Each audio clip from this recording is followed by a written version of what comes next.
I think I'm gonna go find my dad. Gran knew where he was all along. She just never let on. Where you going then? India? No. Blackpool. Antonio and Jack. Now, I'm really excited to watch the film. I've seen the trailer, and I've laughed out so many times already, and it's only the trailer, I haven't even seen the full length yet. So, what was it about this film that made you want to be involved? Chance of employment. Yeah, that's a big one. Needing to eat is a huge factor. What is that, hierarchy of needs? Yeah, absolutely. Yeah, bit of Maslow. Yeah. But no, I think the sort of it's the script first and foremost, and then also the company people that are involved. They're both of really high calibre. So and also, I hadn't read a film in a long time that was this multicultural and this kind of inclusive, and I just wanted them to offer me the job, and they did. So we were quite lucky, really, weren't we? Absolutely.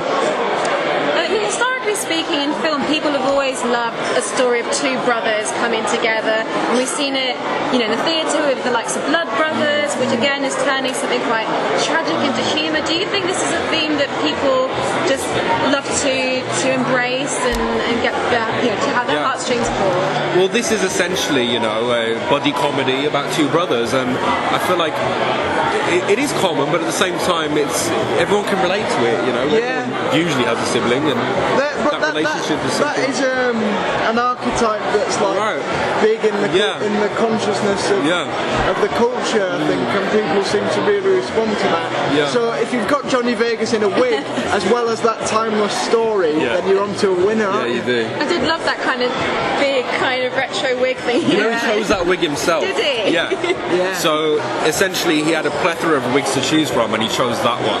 It actually really suited him.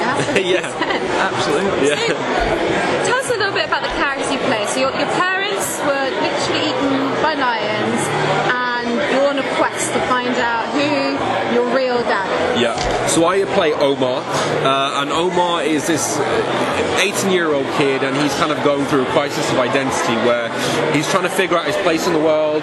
He's trying to understand where he fits in. He's growing up in this all-white northern town. He's experienced a lot of racism, and when their grandmother dies, he becomes a sole carer for his disabled brother, played by Jack, and I think that really weighs on him. And Jack? So my character's Pete. He's the brother of Omar, and he's a sarcastic, semi-annoying, disabled teenager with a walking frame, so obviously a huge stretch for me to play that. I think he's they're both trying to find out about themselves and the world around them, and they've stepped out into this brave new world where nothing's quite as solid, which I think a lot of people come to that juncture at some point in their lives, don't they? And it's at least they've got each other to be able to navigate this new territory, I think. Yeah. And essentially, like we said, it's a film about brotherhood, it's about family, it's about our relationship, and I think that's what really carries the film. Yeah. So they go out on a quest to seek out who your real dad is, and they're both doing it together as brothers, and I guess you're encountering so many different adventures along the way, like girls and things like that. So how does it all come together in the end? Or is that a massive spoiler? That's a massive spoiler. We can't tell you that. Wow. It is. Watch the film. It's a huge spoiler. I'll write it in a letter and get it delivered by carrier pigeon. Okay. and then that way you'll be able. With a wax seal. Just you, none of them, will be able to find out. Yeah. And for you, what's like the funniest moment in the whole film? What do you think for you is the thing that's most memorable? Mine's not necessarily a funny moment. It's actually quite a sadistic moment from our director, where there's a scene in the film where Jack and I are in bed and we're having an argument, and we'd done about 25 takes, and the director wasn't happy. He said that it didn't feel real enough, it didn't feel authentic enough. So basically he wanted me to just piss Jack off as much as I could until he was red as a lobster, and then he went action, and then we went straight to the scene, and that was the take that they used. Yeah, funnily enough, that is my favourite scene in the film. I wonder why.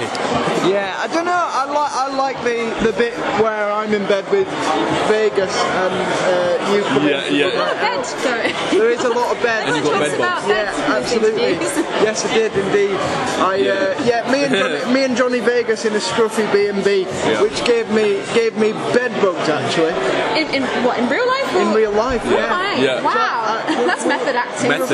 We were filming all morning, and I was like, Johnny, I'm sure I've got flea bites here. And then he looked at his leg and he'd also got flea bites. So not a great TripAdvisor ad for that B&B, is it? No. But to be honest, no news is bad news. It's kind of good PR though if you've got a great film that's being shot there. That's very true, yeah.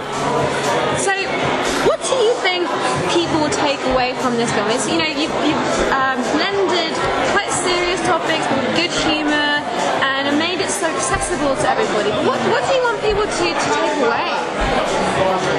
I think that's the cultural function of humour, is to be able to shine a light on more difficult areas in a way that's more palatable.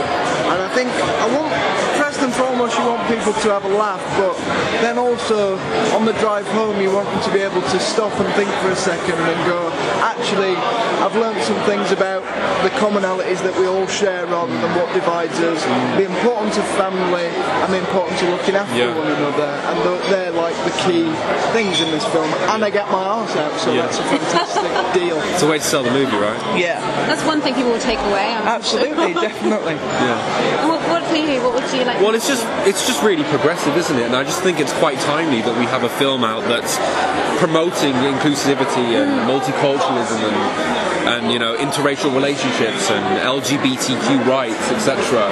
So it just feels like it's a film that's very current and of the moment.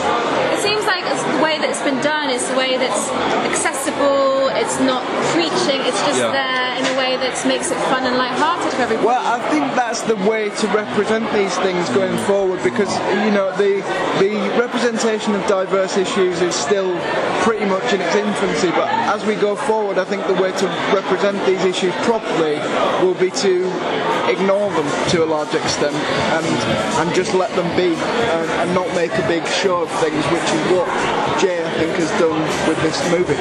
So really it's a true statement of equality, this film. It's by without just a doubt accepting it and not drawing attention to what is there and should be normal. For example, Jack's disability, it's not really an issue in the film. It's not, Jack isn't Pete isn't a certain way because of a disability.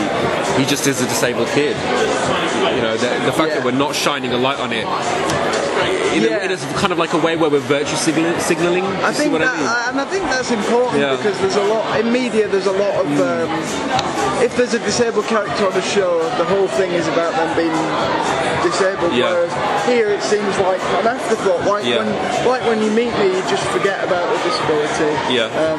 Hopefully not too much. I forget about that and just think, God, what a prick. Yeah, absolutely. And my distaste for you takes over. Any sympathy I had for his disability. Absolutely. Jesus. Well, I think that's a good function of my personality. But it's important though, isn't it, just to portray these things in a way that's just going to make people think about these things differently and not judge and not treat people differently and just accept everybody. Well, you'd hope so, wouldn't you? Yeah. Well, thank you so much for joining me this evening. Thank you so much for having us. I really can't wait to watch it. I'm hoping I'm going to get to see it this evening. I was really excited by the trailer, and it's been a while since I've had a good laugh out British comedy. Well, onwards. Let's hope this leads to a few more. Absolutely. Thank you very much. Thank you so much. Cheers. Thank you. See ya. See you Lovely later. to meet you. You too. Thank you very much. Lovely to meet you. Thank you for that. And enjoy your evening. I will do. We can pay for something. That is a massive fucking exaggeration on the word something. I mean, I know it's a shithole, but are you taking the piss?